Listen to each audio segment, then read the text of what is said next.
김영란의 책으로 보는 세상. 오늘 여러분과 함께 나눌 책은 엘리자베스 퀴블러 로스의 인생 수업이라는 책입니다. 오늘은 2020년 9월 11일로 9.11 사태 19주년이 되는 날입니다. 뉴욕의 세계무역센터에서 2075명이, 그리고 펜타곤에서 184명, 펜실베니아에서 40명이 사망한 유례 없는 미국에 대한 가장 치명적인 테러 공격이 있던 날입니다. 장래가 유망했던 한인 21명도 거기에 있었다고 합니다. 사랑하는 가족과 친지들을 보내고 이날이 오면 가슴 아파하고 계실 분들을 위로하며 오늘 방송을 시작합니다. 지금 제가 사는 샌프란시스코 근교는 서부 전역에서 발생한 산불로 인해서 그저께는 온 세상이 섬뜩한 주황색과 빨간색으로 온통 물들었어 있었는데요. 오늘은 연기와 재와 안개가 결합해서 회색 하늘이 되었습니다.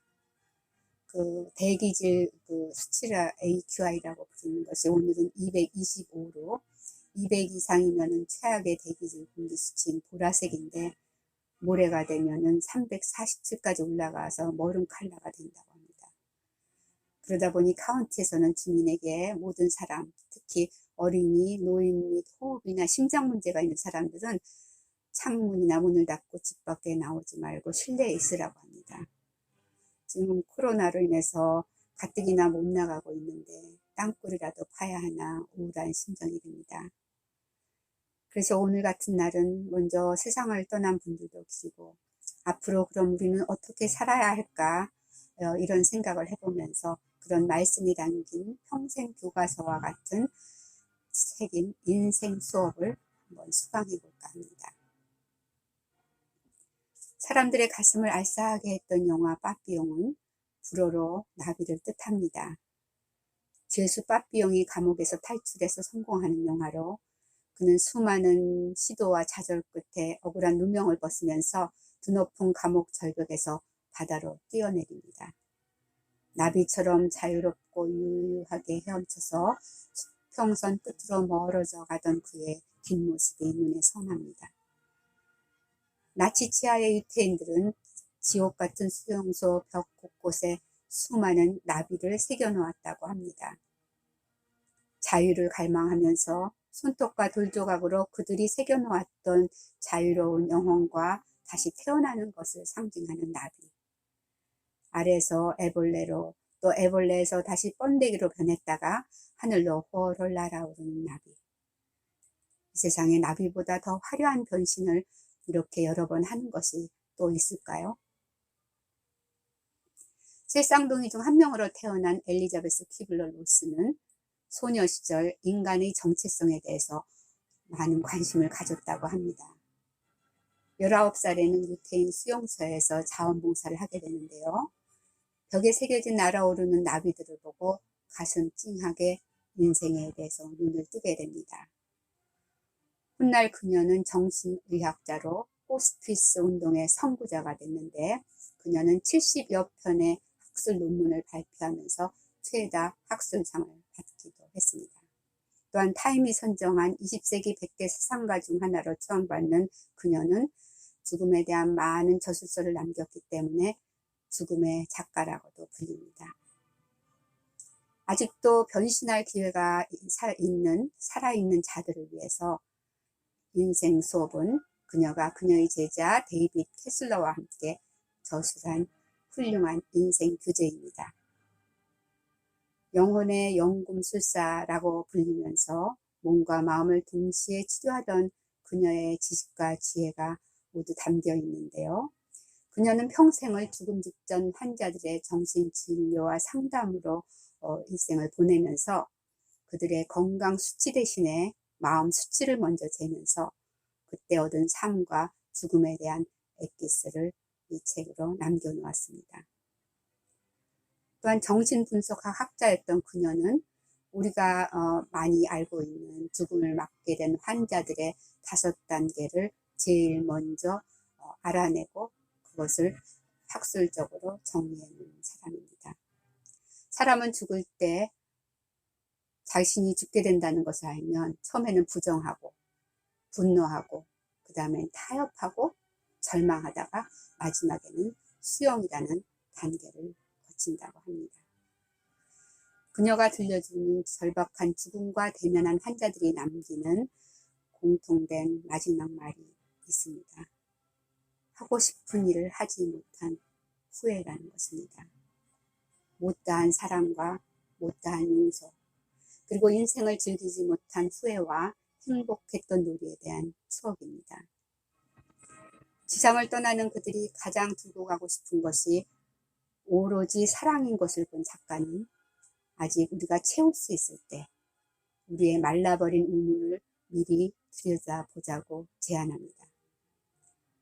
사랑만이 삶에 진정한 힘을 주기에 영혼의 샘을 사랑으로 채우기를 원하는 작가는 사랑은 삶의 통제와 의뢰 같은 고통을 받아넘길 수 있는 힘을 준다고 말합니다.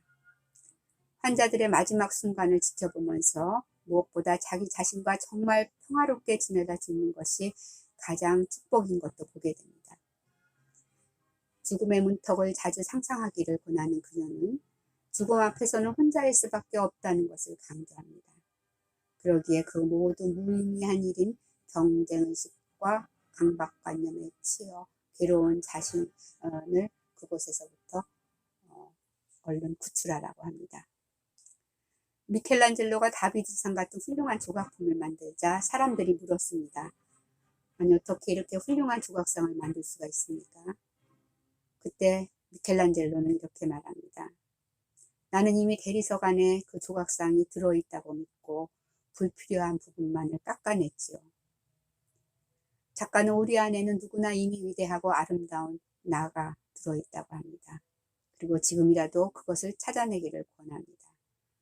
그리고 쓸데없는 장애물인 미움이나 두려움부터 먼저 쪼개고 깎아내라고 합니다. 사랑과의 관계에서 오는 상처나 상실감을 쪼아내기를 바라면서 그것들이 자신을 들여다볼 수 있는 문이고 인생의 박사 과정인 것도 잊지 말라고 합니다. 상처나 상실감이 크고 많은 실수를 하더라도 아무것도 하지 않고 사는 것보다는 좋은 것이고 힘들더라도 무엇인가 해서 자신을 통해 훌륭한 스승을 보라는 것입니다.